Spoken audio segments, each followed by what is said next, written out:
make sure the budgets were being adhered, make sure the office, whatever offices he had, were working smart, not hard, not losing money. What opened my eyes about the mosquito control was last year I had noticed how much money they'd lost on their budget.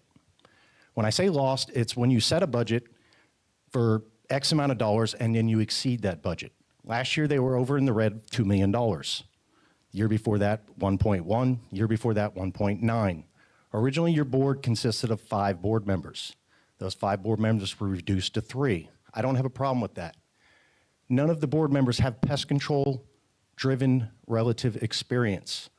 Out of those 3 board members, 2 of them are husband and wife, which I feel you do have a bias there. When setting budgets where you do not have relative experience, you get what's going to call trial and error. And when I say trial and error, for years, we had what was called a ground infrastructure, where you guys probably remember the trucks running up and down the streets. Those trucks were responsible for those areas. Those areas, obviously, they were treating adulticide treatments, larvicide treatments, different aspects of mosquito. If you've noticed now, you've seen the helicopters flying. Those helicopters cost exponentially amount of money. Everything that those helicopters you can achieve with airboats for pennies on the dollar. Now, what happens when you're applying with helicopters? You get what's called a non-target kill. You're going to have your material fly because wind, drift. And also there's times where obviously you can't fly the helicopters when we have these big storms. So you're going to get what's called a hatch-off when the larvicide treatment does not kill the mosquitoes. So just like last month, they had to have the State Department of Agriculture have a flyover with the big plane to do an adulticide treatment. Luckily, it didn't cost us any money. I know they did approve $60,000 to go ahead and go towards it. If there was going to be a charge this time, Wilton Simpson did not charge, neither did Governor DeSantis. In saying that, pesticide also is not always the answer. I would like to see more of repair and replace, such as when in 1997, when I started working with mosquitoes, we had to take care of Florida Power. I spent about a week every month out there taking care of the low-lying areas, talking to Florida Power, having them refill these areas. And then obviously you would have to use adulticides, but I would also like to see more of like bat habitats, things that are natural predators towards those mosquito-sized insects because how much they consume. A regular bat will consume anywhere between 4,000 and 6,000 mosquito-sized insects a night. So that is quite a bit. In saying that, mosquitoes, you know, you've got 3 of them. You got the Aedes, the Culex, and the Anopheles. The Anopheles is the mosquito that's going to spread your most disease. That's your female mosquito. CRISPR, which is also scientific, they work with breaking down the genomes of the insect, just like how they would break down the termite. Well, they started doing field trials with working with the Anopheles mosquito years ago, and as of 2024, they have a year's worth of field trial testing on it to where they've actually been able to eliminate the female Anopheles from being able to reproduce another female. So I'm saying that you're probably maybe about 2 years out from having complete mosquito eradication if they're able to formulate this pesticide. Again, with mosquitoes, there are different things that can be done as far as around the house, you know, as far as cleaning up dilapidated things. I would also like to see the Mosquito Control Board have the capabilities of giving fines out, you know, because there are a lot of people. You guys look around, you drive around neighborhoods. There are neighbors that don't do anything to upkeep their area. And that is just something, a few things and extra ideas that I would like to bring to the table that, you know, it's industry relative ideas.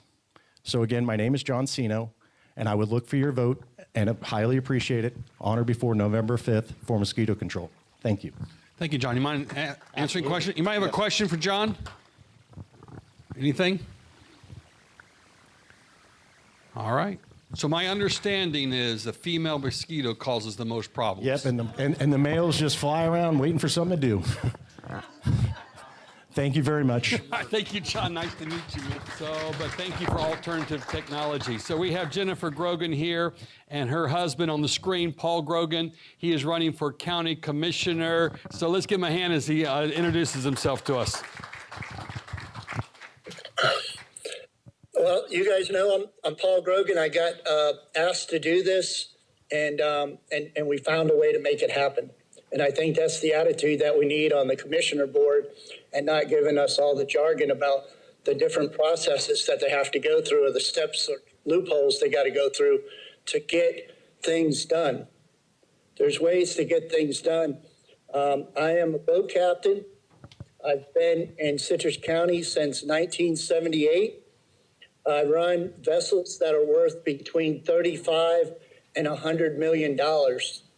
They're usually in length between 240 feet to 300 feet. And I went to Hernando Elementary School, Lecanto Elementary School, Inverness Middle School, Lecanto Middle School, Lecanto High School, and with Lacucci Votech. Those are the schools that I went to in Citrus County. My wife and I are members of the Christian Chamber of Commerce. She has a beauty salon called Inside Out Salon, so we are small business owners. We also had some space in the plaza, and we decided to use that to give back to the community during the pandemic. That has grown into a multi-ministry facility and location. It includes Inside Out Assemblies, food ministries. We've assisted with the Church Without Walls and their food giveaways. We also participated in the United Methodist in Hernando and United Methodist in Crystal River. We also was part of a vision team at First Baptist Claremont when they were building their new building. And through that association, we helped with Serenity Orchards. We recently lost one of our evangelists named William Lowry. He was a tent minister who literally still has tent ministries all over the world. And he was special to Citrus County because he was the guy on the tractor that said, Christ is the answer. And when you went to the Christmas parades, you would usually see that tractor. And he was the one driving it and waving with his cowboy hat on. So we're very integrated into the community. We have a nonprofit called Inner Beauty Ministry, and through that piece of the puzzle, my wife was nominated as Citizen of the Week and then Citizen of the Year. And we continuously try to give back, not looking for the reward, but sometimes the reward comes. I just want to take a minute to pray for the coastal villages of Crystal River, Chaskawiska, Ozello, and of course, Homosassa, and then Cedar Keys just completely wiped out.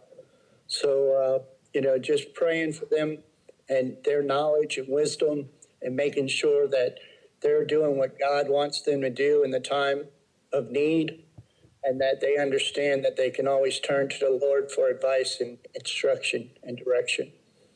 And I hope that those people that live in those communities do that. And I hope it makes them wiser. And I hope that they, it brings them closer to God, because I think that's the end goal. My son, our oldest child, he was a school bus driver. He's now a tow truck driver. Because he got the job at the school bus, he went ahead and got a full CDL. He had a Class A CDL, and he was able to drive across the country. He decided he wanted to stay in Central Florida, and he's been a resident of Citrus County more than once. He's now a tow truck driver, and if he could make a good living in Citrus County as a tow truck driver, he said he would move back. As we all know, some of the jobs there's just better jobs in Orlando, Ocala, Tampa. So we see a lot of people moving that way. Our second oldest is Emily. She works at Home Depot. She has a very cool job because she works from home and she handles the multi-million-dollar accounts. So what happens is they call her up and they say, I need 50 windows. I need to build an apartment complex. How much shingles can you get me? And then she sources that. She explains something to me that's important for this hurricane, is that when you go to the Home Depot, they only keep a minimum amount on the shelf. Everything else has to be ordered. So they literally just use a SKU number to look up all the other items they need. So they might have 5 doors in a store, but if you order it, they'll source it from anywhere. They'll even buy it from Lowe's if they have to. So that was an interesting thing about how these big corporation chain stores work. The other middle child, we call her, Ofa, she graduated from high school, and we're happy about that. And she is working already. She took a job in Daytona as a musician. She's wanted to be a musician, and now she is definitely a professional musician. And she got to participate in some of the local theaters and arts as a actor, and that was a lot of fun. And I believe she got nominated for the Cooter Fest, one of the queens. So, she's a beautiful child inside and out. And then our final child, who's still at the house, going through her senior year, Malia, she recently did a summer program at Berkeley, and she's finishing up her school while she's dual enrollment. So she's taking high school classes and college classes at the same time. I respect what Mr. Frank was saying about the schools, the kids coming out of schools with something they can actually work with and they can do. And I can validate that your kids can do CAD drawing in a practical way and not a laboratory way. If they could do CAD drawing in a practical way, they are sure to find a good paying job. And what's interesting is some of those jobs are remote. That means they could live in Citrus County and still make a decent living. So that's pretty much my personal, history. I lived on 200. I lived in Citrus Hills behind a farm. They had cows, they had chickens, and the milk truck would come every day. When the milk truck screeched, I knew it was time to catch the bus. They had one horse there named Sugar. So that's how I grew up. I grew up next to that cow pasture. And a lot of Citrus County had a lot of cow pastures. And then prior to that, we were on Highway 200, where my mom was the manager of the convenience store that's way out there all by itself. And then she became the manager of the convenience store that's across from the Hernando Elementary School, which is where I went to Hernando Elementary. So we also have some friends that do food ministry on Saturdays at 2 p.m. At Hernando Lake. And if you guys know anybody who's in need or wants to fellowship, they've been meeting at Hernando Lake at 2 p.m. for 5 years. So what you see the guys doing in the hurricane, feeding the people and offering food and warm food and fellowship, they've been doing that for over 5 years. So I was really proud to be part of that and support that. Other than that, I want to be a county commissioner so that I can serve the community and I can make sure that our values, the values that we have in Citrus County, are adhered to. And some of that means compassion, and some of that means, keeping things from becoming urbanite, becoming an urban community. I think we're growing faster than we have sewage. We're growing faster than we have the electric systems set up. So what's happening is that there's a lot of utility rights that are being taken advantage of. And they're not putting in the utilities properly. They're not putting in the roads properly. And they're still building. So my question is, why do they keep doing that? Why do they keep building without the proper foundation? And why do they keep asking for more money for the sheriffs and more money for the property appraisers, but they're not giving us more? And I'm really confused about how we can have more people move here, they pay more taxes, and then we have more taxes. So if we're increasing our taxes by increasing the population, we're increasing our taxes. But if we're increasing the taxes by increasing the taxes, that's an issue. And there's got to be, there's something going on there. So I agree with the mosquito control speaker about making sure that we maintain that balanced budget. Working on these large vessels, we are our own firefighters. We are our own rescue. We are the vessels that rescue other people, and we have to be at the ready at all times. One of the things that keeps us there is making sure that all of our equipment is checked and that we are following the best standards, whether that's Coast Guard standards or international standardized organization standards, or whether that's ISM or the other CFR requirements that have to be followed by code. And you know what's interesting is each state you go in, it's a different code. Each port you go in, it's a different rule. And you got to know all these rules before you go in there. I've took vessels from Louisiana all the way to Africa, up and down the East Coast, and I worked in Africa. I worked in California for a year. And everywhere you go, there's a different code, there's a different board, there's a different organization. And then sometimes while you're there, they change the rules. So, you know, I'm used to what's going on in the county commissioner board. I'm used to all that. I'm used to looking at the budget. I'm used to making requisitions every 2 weeks. I'm used to, you know, negotiating with the client, you know, on these multi-million-dollar deals, you know, to make sure that we transport everything safely in and out and that we bring everybody home safely. So my first priority is making sure everybody has health facilities, access to those health facilities, and that includes the most vulnerable of the communities. And then it's safety, making sure that our first responders have the equipment and instructions and the confidence that they need. I look at that just like the confidence we try to give to our kids. You give them confidence, they're going to do good. You don't give them confidence, they might not do so good. And then my third tier is environmental. I'm very familiar with that. I have to take environmental classes to be a boat captain. And, you know, we have a zero discharge policy on the vessels. And what's interesting, once again, with the storm, is we have bags that we put our trash in when we're on the boat. And that way the trash doesn't fly all over the place.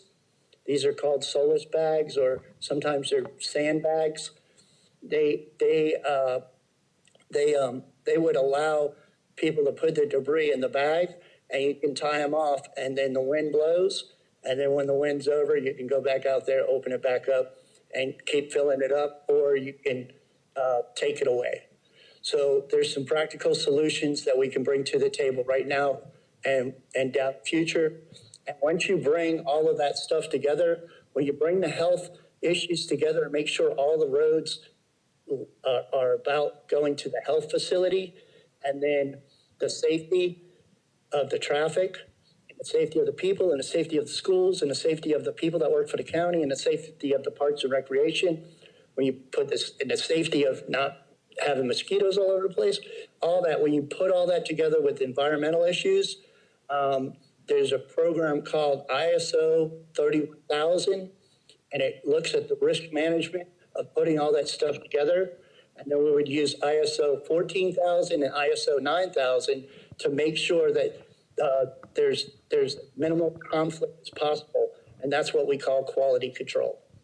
So the resources are there, they're available, and it's just a matter of having the right person that understands how to read all that jargon and put it to practical use. And that's what I've been doing for the last 20 years on boats. I've been applying all these standards for the last 20 years. So I think I'm a good fit for being a county commissioner and being one of 5 people. I'm used to working on a bridge team, and I'm used to having engineers and deck people and other officers working underneath me. So I'm very comfortable with the idea of sharing my knowledge and also helping out, as well as being able to facilitate drills and instructions and making sure that we get the job done safely with no one harmed, no environmental harm, and no equipment harm. And when we protect our equipment and we protect our people, we can have a longevity of life. And that's the quality that I want to bring to Citrus County. Thank you. All right, very good. Paul, can you hear me? Yes, Okay, you answer a couple of questions? sure. All right, does anybody have a question for Paul? Mary, if you can bring the microphone over. Thank you very much.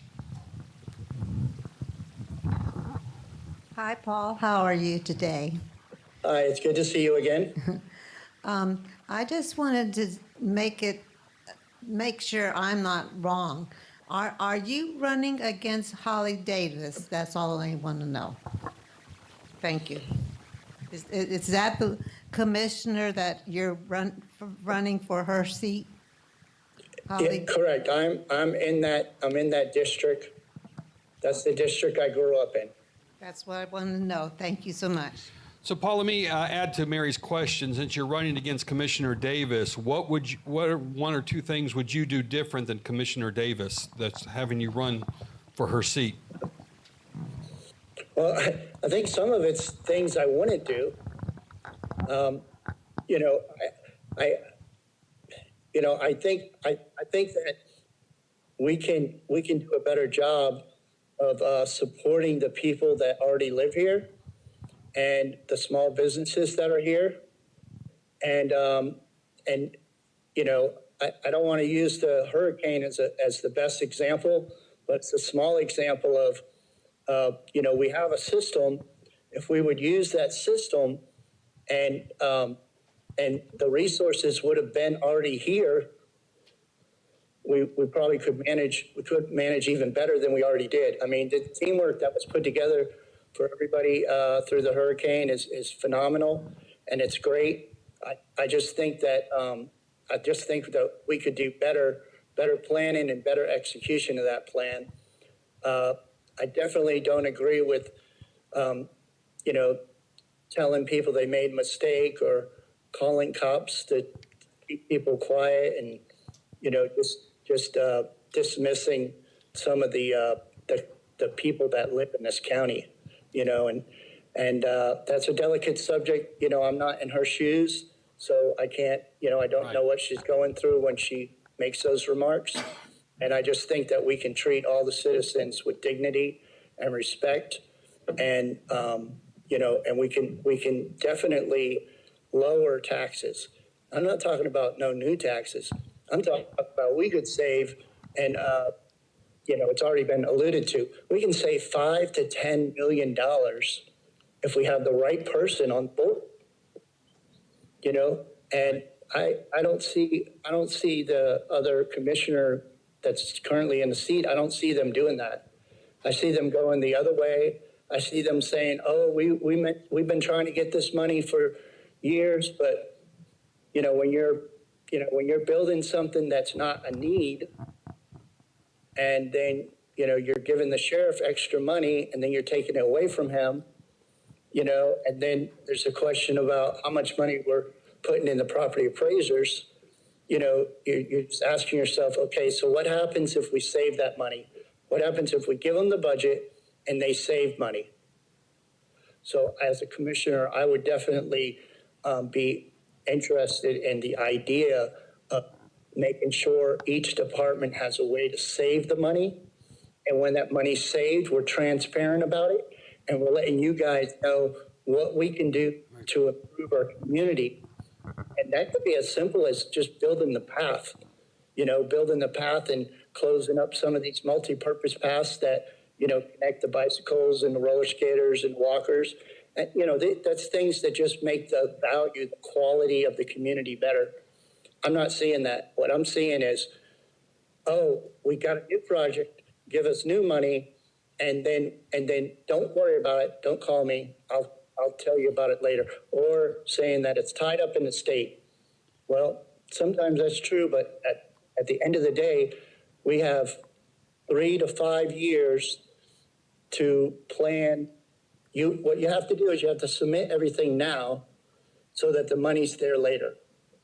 And what's happened is that there was some road money that was sitting there. They didn't submit the money, So now we're not going to have it for the next set of roads, but it's going to go to Hernando County. So I think I would be a lot more proactive on making sure that we have our name where it needs to be in the state and federal budgets, and make sure that we're in line to receive some of that funding.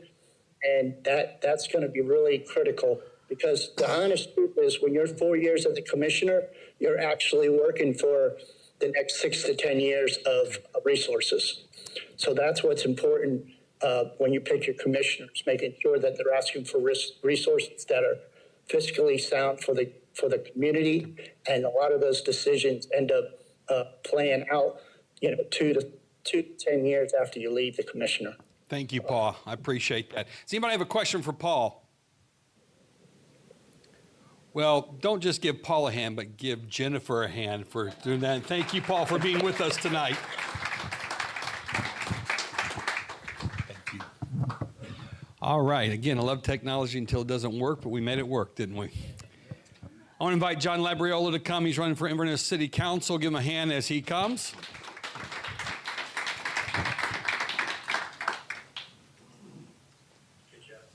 Thank you, Pastor, and thank you, everyone, for coming.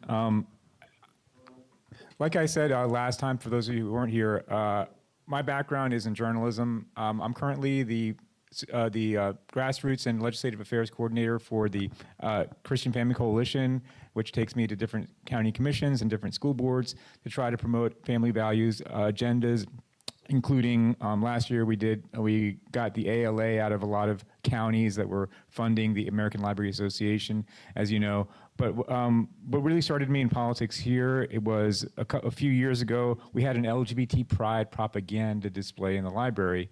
And that was kind of like the little foot in the door. I'm from an area where that kind of stuff, it started small like that, and then it just grew and grew and grew. Well, we were able to stop that. There was a pride display in 21, and since then it's just paused. It's stopped. It's basically gone. So I'm running for the Inverness City Council. How many people actually live in the city of Inverness? Just raise your hand. Okay, so you'll be able to vote for me. Even if you don't live in the city of Inverness, it's still important, and I want to explain why. It's because, for one thing, the city of Inverness has seats on various boards throughout the county, including the library board. So we could have a say on things like library budget.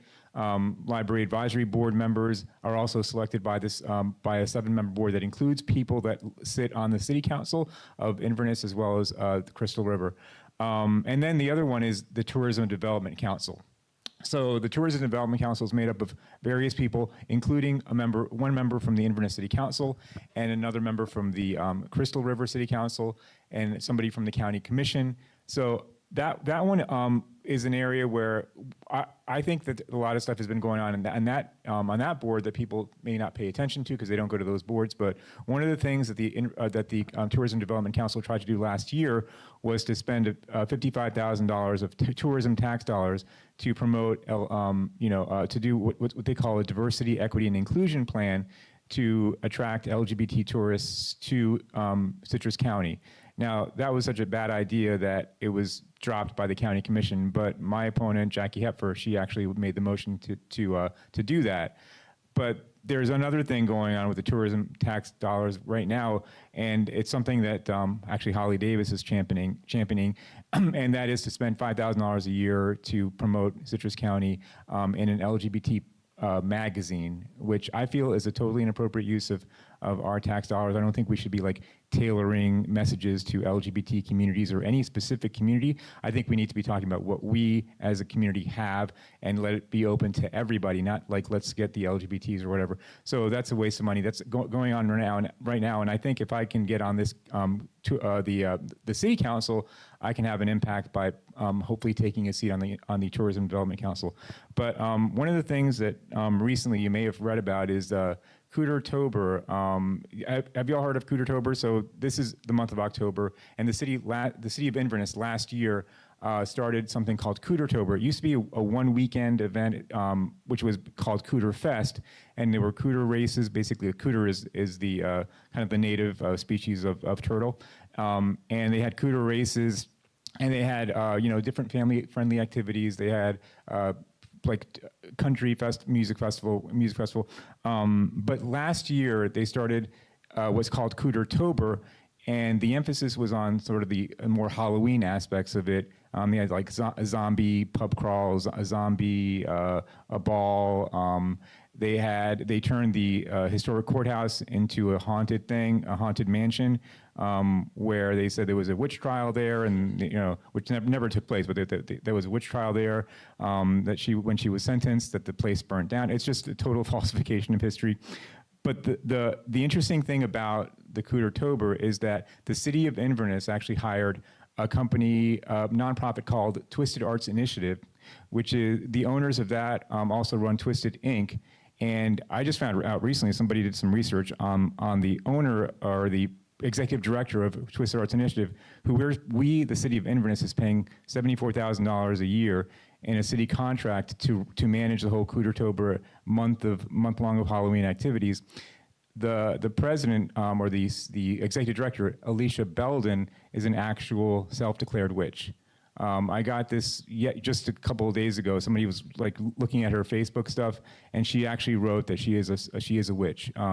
So I think it's very inappropriate for the city of Inverness to be giving a $74,000 contract to a woman who declares herself to be a witch to then just give her carte blanche to just run Halloween however you want for an entire month, and whatever, we'll just give you carte blanche, and that's what's basically going on right now in the city of Inverness. It's very disturbing. I feel like that shouldn't be happening at all. Now, the city of Inverness, even if you don't live in it, it is the county seat, and what happens in the city of Inverness can eventually spread to the whole county. And one of the things about this is that the person, the company, or whatever the nonprofit, Twisted Arts Initiative, is also promoting it. They're not only organizing the events, but they're also promoting it on TikTok, on social media, and their social media posts are going viral.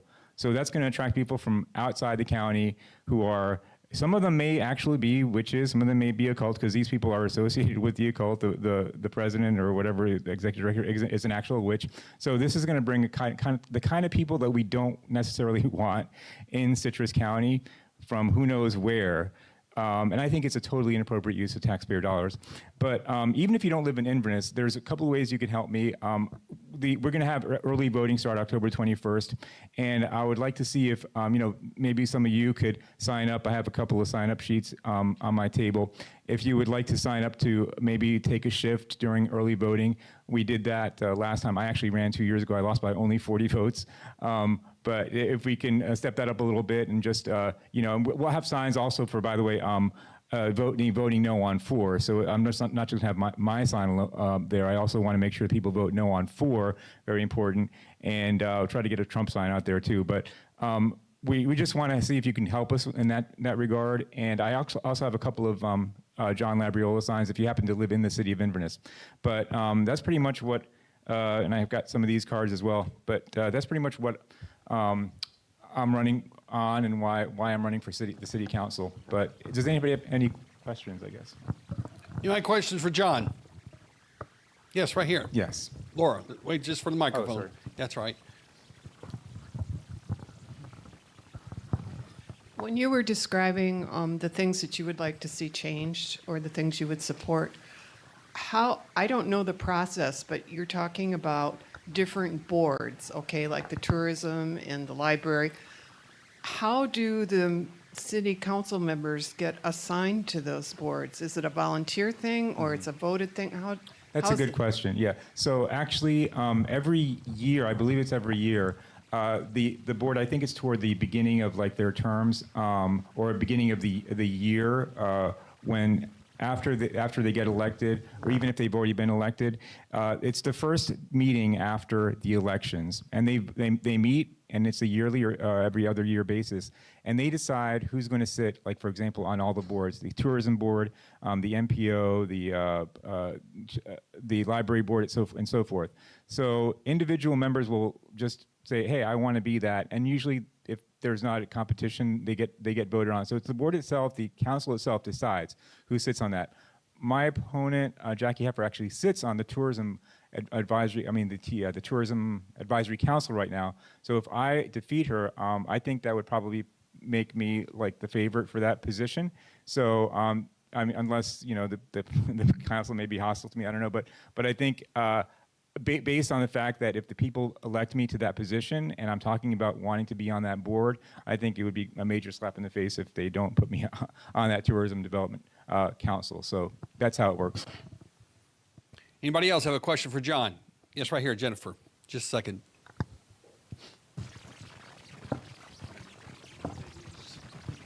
Nice, Rich. Nice navigating. Very good. The Twisted Arts Initiative. Who did you say? Alicia Belden is the executive director of that. No, who asked her to come? Who hired her? Oh, okay. So it's actually the city manager seems to be behind a lot of this stuff, but the city council just goes along. At the last few commission meetings, we've brought up the fact that this is not appropriate. I didn't know she was a witch at the time, but I mean I suspected it. But they just feel like, oh, this is just fun. It's not really demonology, whatever. But the thing is that she actually is a witch, and she's not just a witch, but she's associated with people that are into witchcraft, and they're going to attract that kind of element to Citrus County, which we don't need. Oh, does she have no? So, would you be able to stop that from happening? That's what I'm saying. Like, I see. Yeah. So I'm going to be one vote on that council. But I think if you have even just one person saying we shouldn't be doing this, I think that could have a big impact on what the manager is thinking and say, hey, maybe we need to slow it down. But right now, we don't have any voices on that council that feel that it's a problem, so they can just march right along. But I think if I'm on there, even I'm only one of 5, I think that could make a big difference, especially if I make a big stink about it, which I plan to do because I think it's just a horrible waste of taxpayer dollars. Yeah. So very good. Anyway, well, thank you. Appreciate it. Is that probably an annual contract? Well, I think it's an annual contract because last year it was 100 or something like 95,000, and they got it down to 74 this year. So I think it is an annual contract. Yes. Okay. All right. Thank you very much. Anybody else have a question for John? All right. Give him a hand. Thank you, John. God bless you, buddy. Thanks.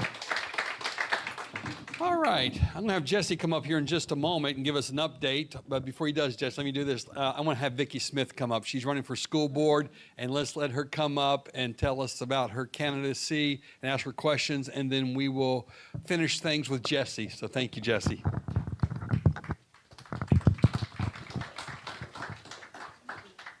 Thank you, Vicki.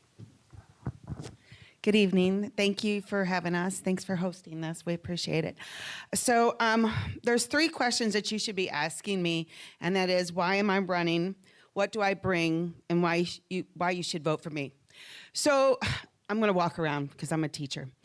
So the reason why I decided to run is because, first of all, I have 5 more years yet to retire. So I'm right now still in the classroom and have been for over 25 years. And I love teaching. I'm not putting that down. I'm not a politician. The reason why I decided to get in the run is because what I've seen happening in our schools, what I've seen happening with our students, and with our staff members. So I started out in Hernando County as a teacher. And while I was there, I was actively involved. I was doing a lot of the professional learning, and I was teaching not only our teachers, because we're always constant learners, and also teaching our students, but I was also teaching the administration. And then, unfortunately, my husband passed away, and I wanted to be close to my son, who at that time was living in Hernando County. He now lives here in Citrus County. And so I decided to move here to be close, but I had to get away from Hernando County because, the memories. So then I got a job at Citrus High School, and that's where I've been ever since. And I've been here for 18 years. When I became a teacher here, and what I loved about Citrus County was the close-knit, how everyone's so close. And the students actually were more well-behaved, believe it or not, than the ones in Hernando County. We had a lot of gangs, a lot of wannabe gangs over there. And so I saw, oh, this is wonderful, this is great. But then our teachers were constantly leaving. They were not staying long. And I was wondering, what is going on? So then I got involved and became first the vice president of our association. And I started getting involved in that and seeing what was going on. And then I became the president not too long after that. That's opened my eyes a lot, what's happening. And that's what I bring a lot to this school board. When I was president, I also was still in the classroom. So I never left the classroom. But what I noticed is we have a lot of unfairness happening with our staff. Our staff, we have a lot of discipline issues. And again, this county is much better than Hernando County. Please understand that. This is nationwide. Our students nationwide are out of control. But what's happening is that we have no support here. Our staff are not being supported. They're feeling like they have, no one's got their back. They're proven guilty. They're guilty until they're proven innocent here. They're taken out of the classroom. As soon as there's an allegation against them, they're taken out of the classroom, which is not good for our students because then the students are not being, being taught. But then after they're taken out of the classroom and they're feeling the humility, the humiliation of it, but also too, then now they're being investigated. And as soon as they're taken out of the classroom, their information is going to the Department of Education, which is over our certifications. And so they're already now getting investigated by that as well, before they even got questioned by the HR at the district level, before the students got questioned. Their certification is already on the line. And they do that all the time. This is the only county that does that all the time. So we have great students, we really do, compared to other counties, but we don't have the support that we should have here for our teachers in this county and for our other staff members. That's the issue, and I want to change that. We have another thing that the staff members have a problem with is, of course, our salaries. We're one of the lowest paid employees in this county for schools compared to the other schools. Now, yes, they did a nice raise, got us back up, got us up going. But what they did is when they got the salary for the new teachers and the new support, because they had to bring everyone up to $15 an hour, they made a compression. So the teachers that have been here for a while are now making the same amount as a brand new teacher that just started. That's an issue. How can that be fixed? Well, we're very top heavy. We have a lot of administrators up at the top. I'm not talking administrators in the school, I'm talking at the district level. We have, first of all, 2 assistant superintendents. There's no need for 2 assistant superintendents in this county. We're small. Even the other counties next door to us that are larger only has 1 assistant superintendent. So that right there, you're talking a salary of over $100,000. Then, of course, we had to, because our sheriff was not getting along with our superintendent at the time, they then had to get police, and they had to get their own police. We pay that.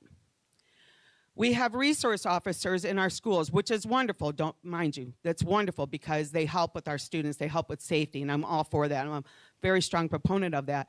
But we pay their salaries. And we pay it all year, even when school is out. So we're paying their salaries. So there's a lot of things that we can do as a school board to not only help our staff, to make sure that we are behind them, that we have to show that they're guilty rather than they are automatically guilty before it starts. And then also to help bring that money down. Now I have the experience. I am in the classroom. I know what's going on. And I have been for a long time. I talk to the teachers, I talk to the support staff, I talk to the bus drivers. I am right there with them. Now, when I win, when I win as a school board member, I will have to leave teaching in this county. But I don't want to leave out of the classroom because I want to still know what's going on. So what I want to do is I still want to get inside the classrooms. I want to go visit. I want to ride the buses. I want to go into the cafeteria. I still want to be there. And of course, I still want to help my students because they have to pass the test for the state test that they have to pass. And when I win, it'll be in November that I take office. So I'd have to leave my classroom. So as a school board member, I plan to still go into my classroom every single time and see my students and help them. I'm not going to give up on our schools. I'm not going to just sit on a school board and listen. That's not how you get it done. You got to be in there. You got to be knowing what's going on. We have right now on our school board, we have 2 teachers. One is getting ready to retire. That's the seat that we will take, that I will take.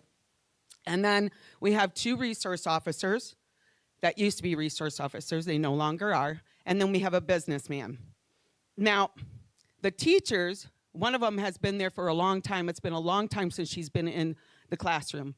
The other teacher was before COVID. She retired before COVID. And let me tell you, in our classrooms, a lot goes on in our classrooms every single day, every single year something changes. We're always having to do new things. Our class size are always getting larger. I like right now I have 31 students in one class, and most of them have 504s is where they have a plan, behavior plans, where they have different learning needs. 31 students of those are in one classroom. That's a problem. Why? Because we don't have the staff. Because it's easier to pay the fine, because we're supposed to only have 25 students in our classroom. It's easier to pay the fine. It's cheaper for them than to sit there and try to get another teacher. So, sorry, I'm thirsty. So, what I bring differently is because since I am in the classroom right now, I know our needs. The teacher that's on there right now, again, she's really good. Not the one that's retiring, the other one, because she's going to be gone. The one that's the only one that would be on there if I'm not elected, she hasn't been there for a long time. It was way before COVID. So that's not helpful. We need people. We need educators on the board. I believe in a diverse group of board members, but we still need the educators on the board, because if you don't have the educators on the board, then you're not knowing what the real needs are. And we are really good at adapting when things happen. When COVID hit, oh, you're so sweet. When COVID hit, we were able to adapt quickly. When everything goes crazy in our classroom, we're able to adapt quickly. Educators know what we need to do. Educators know how to adapt.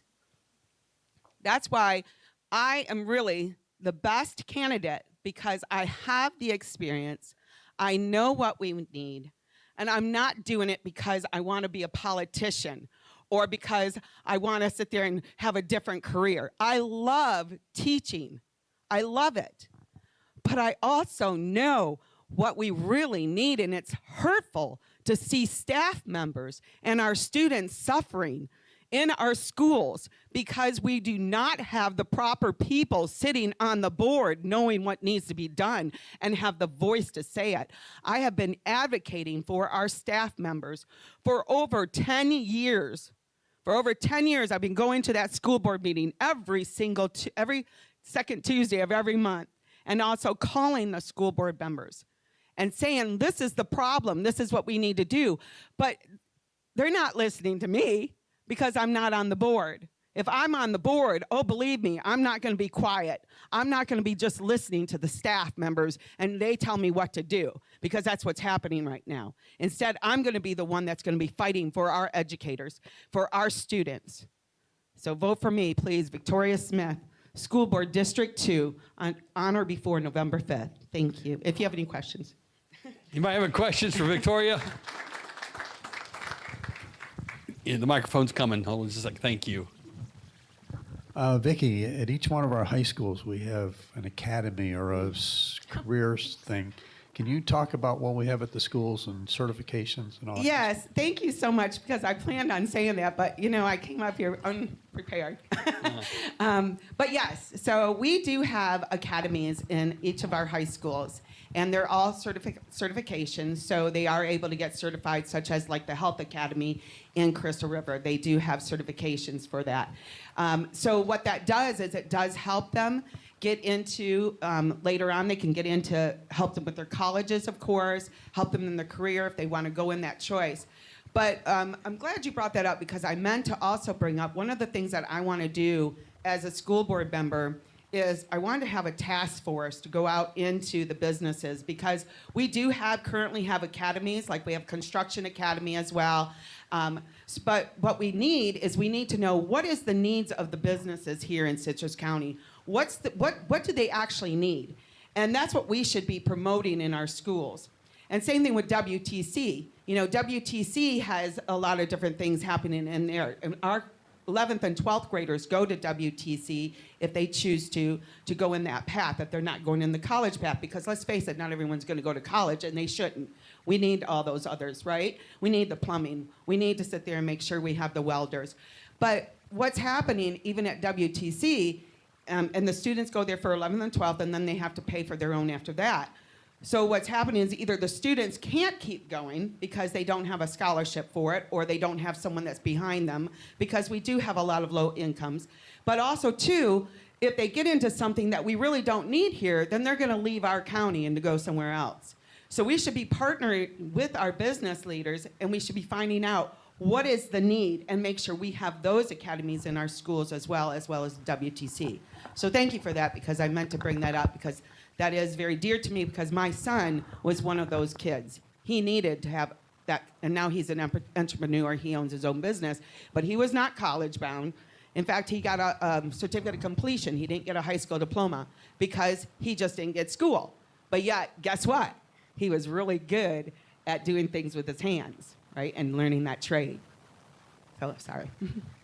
All right, Vicki, we got 23 schools in this district, correct? Yes. All right. What, Dave Vinson has won the sheriff's, and he's proposing to do away with the police. Not the school resource, but the police. What would you do with that excess budget? Well, let me tell you. So right now, I'm not sure if they're going to do away with the schools, school police, because when they look at it, and I researched it too, because I wanted to know, is it really beneficial to have? And they said, when you look at it, the research, it doesn't really, it helps and it doesn't help. You know, they've seen that it's good to have. It looks good. There's safety, but at the same time, it's never stopped a shooting. And but then the schools that have them and that had the shootings, and then the schools that don't have them, you know, nothing's happened either. So it's just a 50-50 thing there. But if we didn't have it, all that money could go back to the teachers' salaries, because we're paying their salaries. So our teachers and our support staff, our bus drivers, all of them they're always getting the low end. I have been part of the bargaining team for many, many years, and let me tell you, they sit there and every single time they go, this is the money we have, and I've been on the budget committee for all those years too, and every single time they say, this is the money we have. This is all we have. But they don't show us the money that they're putting aside for their administration, for also the police, for the resource officers, because it's not our business. And when you try to do a public records request on it, you're not seeing the full budget either. So it's now at the end of the year, you do see the whole, the budget. But again, let's face it, it's all the categoricals. It's got all these things, and then it's got all the salaries, but it doesn't show where that salary is going to. It doesn't say this is for this is for this. You have to do a public records request for each one of those and know what you're asking for on the public records request. Otherwise, they tell you, well, it's online, here it is, because I've done it several times. So you have to really know how to look at the budget and know the budget to see where the money is going. So yes, I would put it towards the salaries. All right, we have a question by Mary. Hi, Vicki. How are you today? Thank you, Mary. I just want to ask this question, okay?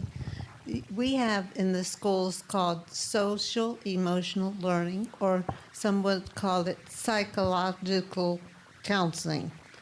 And it's for every child from pre-kindergarten to 12th grade.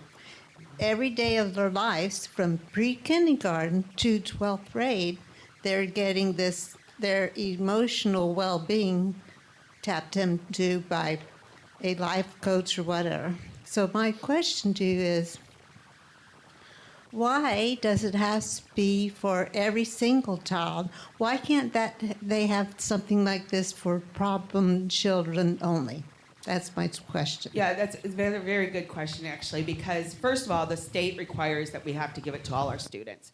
So every other Thursday, we are showing something about, what to look for that, such as this last time it was on bullying. How you, as a child, you might be helping bullying when you don't stop bullying. And then, of course, it's discussed in the classroom and it's talked about. But what we really need is for what you're saying, is we definitely need to have someone that's qualified, that is testing, first of all, the students to determine what is causing their behavior. Because a lot of our kids nowadays, I'm sorry, they don't know how to handle stress. They don't know how to problem solve. And so, because it's everything's a give me mentality. They feel entitled, so they don't know how to deal with any emotions that come through. Their whole thing is quickly with the phone and an iPad. That's all they're looking at all the time. Phone, iPad. And so they don't know how to interact with people anymore. Our kids don't. And they're moving up the ranks like that. And it's starting in elementary. In elementary, we have severe behavior issues. And so you want to find out what exactly is that behavior. Is it because they're having lack of support at home? Is it a parent issue? Or is it because maybe they have some social emotional learning going on there? And so there is things out there that they could be tested for. Now, they do some testing because when they have behavioral issues, that's how they come up with the behavior plan. But I agree, there needs to be more out there. But again, that's money. We have a hard time getting our people, the qualified people in our school system, because they can make more money in the private sector. So that always comes down to money, but that is something that is definitely needed, for the welfare of our students and for the welfare of our staff. I mean, when an elementary student goes off in a classroom, and it happens a lot, we have kindergartens throwing chairs, we have kindergartens swearing, we have kindergartens spitting, and we're talking at the staff members besides the other students. Instead, what happens is they pull every student out of the classroom except for that one child that's messing up. So then that's a disruption of learning, right there. And then also too, then you're also rewarding that student in a sense, because now they're getting that behavior, that they're getting intensified. I mean, let's face it, we all had children at one point, most of us have, and we know that if you sit there and single that out, you're giving that child exactly what they want. Right? So yes, so there needs to be a lot more, but it's hard to find those people that want to work in our school system because the money is just not there, and we need that. Let me get a question back here first, Mary, before you follow up. Thank you. So when they create the budget, do they budget for 100% of the positions being filled? Yes, they do. Thank you. And that's another thing that they do. So they do 100% every single year. Every single year they do 100%. But then every single year, when you look at history, because that's what we do when we look at the budget, when we're just discussing salaries and everything, we look at the history of it. And every single time they never fill that 100%. But they never put that money back into our pockets, back into the staff pockets. Instead, they just put it back in the budget. So it's not helping where it needs to go. And we bring it up every single year. We're like, all right, after a certain amount of time, then take some of that money and now put it into the staff hands. And they're like, no. We want to make sure that they're very fiscal, which is good. It's good. We've never, even when Duke Energy closed, I have to say this county, and I was vice president then of a Citrus County Education Association, and we determined that we would not take a pay raise that year because we knew that it was important to save jobs. We wanted to make sure that the teachers that were already there, the support staff, everyone that was already employed stayed there. Just the ones that we would get, that would leave are the ones that were retiring. But, so we've always been sound that way, but they never give the money back. And here we did that. We were like, okay, we're not going to ask for a salary raise. But then when we do start getting money, give us that salary raise. Well, guess what? They still never have. They have never contributed back to us. So yes, that's a very good question. Okay, here we go. I don't want to make you mad. This is an honest question, okay? I'm somebody that I know a lot of everyday people. You're somebody, you know all the educators, okay? So that's what's different. And all the everyday people that I know, they say, we are in the schools too top heavy, like you said. So here we go. No, you're not going to know because sometimes I. So forget, when you know. what can you see? What we say is the triple dippers take so much. That's a huge. That is a. We call it a Cadillac retirement. Okay. So what we are saying is, they're getting all this money. The people that are retired because they've been in the same government job, and then they get another government retirement, and it's hefty. And some of that money could be used to teach children if they, for the teachers, if the top administrators didn't get so much money. Okay, that's my question. Okay, so I'm a little confused though, Mary. So, okay, so are you talking about when, let's say, a teacher goes in a drop and they're, okay, so the drop actually is given to us by the federal. So, right, so that's something we cannot touch. The drop program is where, for everyone, the drop program is, let's say, okay, so let's say I do my 5 more years of retirement, then I'll be at my full retirement. But what I could do is I could continue on. And then what happens is I decide to go into the drop program, and then they give you extra money towards your drop. So it's like you're getting, it's a really nice savings, big giant savings. Now the state did deduct it. It used to be much larger, and then the state deducted it. But I will tell you, first of all, that's federal, so the state, but they did take away some of that. But the problem with that is we would not be able to use that money towards the salaries. That's the issue. But I will tell you, there's less teachers doing that now, doing the drop, because they're tired. And by the time they get to their 30 years and they squeak up there very hard to get up there, it's very hard on them, that when they do get there, they're just like, nope, I'm getting out. I've had enough. I can't handle this anymore. I just can't do it. I love teaching, but I can't handle it because they don't have that support, and the students are off the wall. Yeah. Vicki, for a final question, this is my question. Yes. This is a point of clarification. So a teacher is accused of something. That is not a state decision to remove them from the classroom. That is a county decision. Well, it just all depends, of course, on the severity. Right. If there's a very severe, they need to be removed, right? Because they have to. But what's the county is mainly is when they're as soon as they hear a complaint. Let's say this is the problem. Let's say it's the end of the school year. Yes. And so then a staff member gets accused of something. And this has happened several times. And then during the summer, nothing's happening. They're not asking that, they're not doing their investigation. But already the letter has gone to the Department of Education. So then what's happened, and that's for their certificate. So then they're saying, we're going to do an investigation on you. So the state is already doing an investigation where the staff has never been even questioned yet by anyone. Is that a school board decision or a superintendent decision? That is the school board decision, because what they do is HR is the one that says, okay, we're going to do it here because it's policy. Okay. It's board policy. So that's something that I would definitely change. I think we need to make sure that if a staff member is doing something inappropriate, we do need to do our due diligence. But there's no reason not to investigate. And then if there's a problem, send it to the Department of Education. Now, I will tell you, there is a certain timeline you got to send it. Right. So that's why they send it immediately, because they want to make sure they get it up there so they don't get in trouble. But they can still quickly start their investigation before they do that. All right, thank you very much for that. Give her a hand. All right. Good.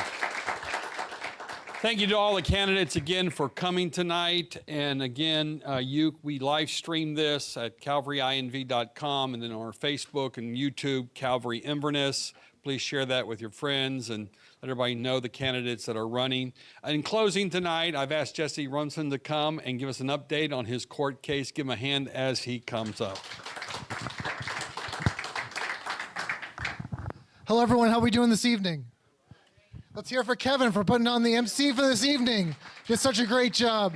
Let's hear for the church for hosting this. It is so important that we have this kind of community outreach where we can speak to our candidates and our representatives. And let's hear it for them for speaking. It's so important that the candidates come out and tell you how they feel and what they believe and what they plan on doing. And let's hear it for yourselves, because it's important, the community being informed and coming out to these kind of events to educate yourself on how to better your community is so important, and it's such an important step for how we get a better community. Now, a few years ago, I did not imagine myself in so many court cases. All right, I started off with my federal one, and that's still ongoing, but now I have 2 against the county. All right, I got involved to run for county commissioner, Mr. Paul over here, and I went out, did everything the right way. I went out and I got my petition signed. I went out and I spoke. I told everyone that I'm the populist. I'm the person of the people. I'm the grassroots. I'm the person who wants to see this change. I'm the person who wants to see it for you, and I want to represent the people of Citrus County. Now, there are people in the county that did not agree with allowing me to do this. All right, I don't play the game. I don't know the people. I don't shake the right hands, I guess, because after I was already qualified to be a candidate, Mo Baird decided to come in, overstep her jurisdiction, and remove me from the ballot on the very last day before they were printing them. She called the ballot people, told them to X me out, and that I wasn't a candidate anymore. So after I went to her and I said, "You can't do this," she looked me square in the eye and said, "I don't care." So I contacted an election lawyer. Election lawyer calls, we're on a group chat. She says, "There are people pressuring me to keep him off the ballot." So I want to know who can pressure an elected official to keep a qualified candidate from running in an election, to allow the people to elect the person they want to see in that office, and to not have it selected through a corrupt means, through the SOE, who doesn't even have the authority to do ballot removal. So I sued them. All right, I got a lawyer. I went, sued the county. This went to Judge Falvey.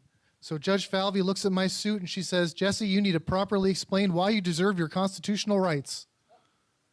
I said, I thought they were God-given and we were all entitled to them from the get-go, but apparently I was wrong, or at least in her court, you need to say, have an argument for why you deserve to have them and for them to be enforced. So I made that argument.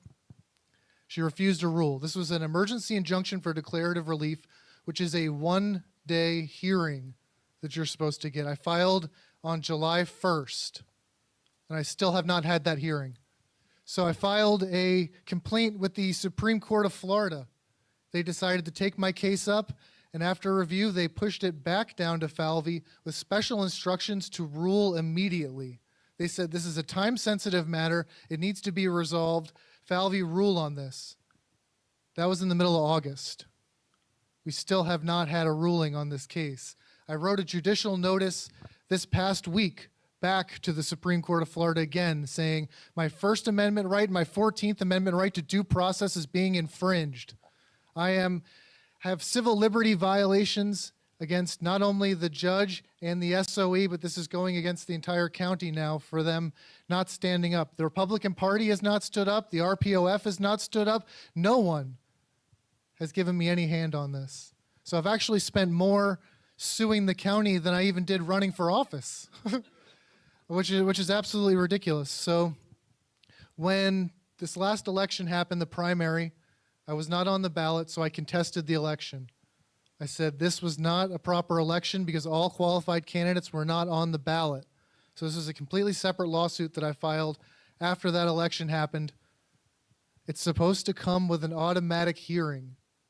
You're supposed to be able to present the evidence to a jury in front of the judge. I've still not had that hearing. They refuse to give it to me, and they expect me to go away. They want me to fold. They want me not to spend any more money. They want me to just forget about it. They want me to start focusing on the stuff in the future. But that's not how we get a better country. We need to uphold the laws. We need to uphold the system, and we need to have faith in that system, because if we don't have faith in our election, this country falls apart, which is why I refuse to step down. I want to see everyone held to account. I want to see justice served in this county, which is why when I'm not on in the 5th, in this next election, I'm going to sue the judge as well. This is election interference. This is a violation of their duty, not only as the judge, not only as the supervisor of elections, but this is abuse of power. All right, this is electioneering, and I will not stand for it, so I will continue to fight. I reached out to the DeSantis crew. They told me if I win this election, I will have a special election, which will most likely happen in January. So if, Paul, you beat Miss Holly, you'll have to have a special election against me in January. And so that might be fun. We'll see what kind of turnout we get there, but it's just so important that we understand what's going on and the corruption that we're facing in this system. Not only have I dealt with federal corruption and then a corrupt sheriff, but now a corrupt SOE and a corrupt judiciary. And I refuse to stop. I refuse to sit down. I refuse to shut up. I will be outspoken every single day. I've talked to the Election Integrity Board. There's actually an open investigation into Mo right now. So if there's any justice, she'll be sitting in a jail by this time next year. All right? And then hopefully we can get someone in that position that will do their job and that will act appropriately, because the rules are laid down. We're all supposed to follow them. And when they don't, they need to be held accountable, especially as elected officials. Now, I don't want to talk your ear off all night. I just wanted to give you an update on how my case is going and what I'm doing and how I'm proceeding against the county. And I don't want to keep everyone from going to bed too late, so I'll open the field up to any questions that you might have for me while I'm up here. And Jesse, I have one for you, if you don't mind. Sure, yeah, absolutely. So what recourse, the Florida Supreme Court sends down a direction to Judge Falvey. Yes. That is not followed. So Yes. what accountability do the judge have to give, or is there any ramifications for ignoring There it? could be, depending on how they want to do that. Okay. They could actually take her down off the bench. They could just issue some sort of, slap on the wrist punishment. But what I've asked them to do is to make a ruling and have the hearing. I didn't ask for any, in my judicial notice I filed this week, I didn't ask for them to have any disciplinary action. They can do that on themselves. But I asked for them to take the course back up, them to have the hearing, because I need my due process. This country is built on representatives and being able to defend yourself in court. I've paid my dues, I've written my things, I've sent out my subpoenas, and yet First and 14th Amendments say everyone is entitled to equal representation under the law and to have their day in court, and that's what I want. All right. Any questions for Jesse? Nobody? Well, all right, everyone be safe. I want you to be excited for this election. I want everyone to vote Trump, and we will have a country back again, and hopefully this corruption will all just fall by the wayside and we'll be able to move forward. Have a good evening and safe getting home. All right, thank you, Jesse. I appreciate you, buddy. Thank you so you. All right, let me pray. Thanks for everybody coming out tonight, and the candidates are here. I'm sure they'd love to talk to you. Father, we just thank you for this evening. We thank you for everything that we've heard tonight. Lord, thank you, even with all the difficulties and problems we have as a nation, and even down to local government, we still live in the greatest nation in the greatest county of the United States, Lord, and the greatest nation in the world, and we're very grateful. You gave us this nation, Lord, and we will fight every way we can by voting and being active in our community and in our state and in our nation to keep it as you have given it to us. We love you, Lord, and we just thank you for all that you're doing in our lives in Jesus' name. And bless our candidates and their families' lives, Lord, as we come to this election in Jesus' name. Amen. God bless you guys. Thank you.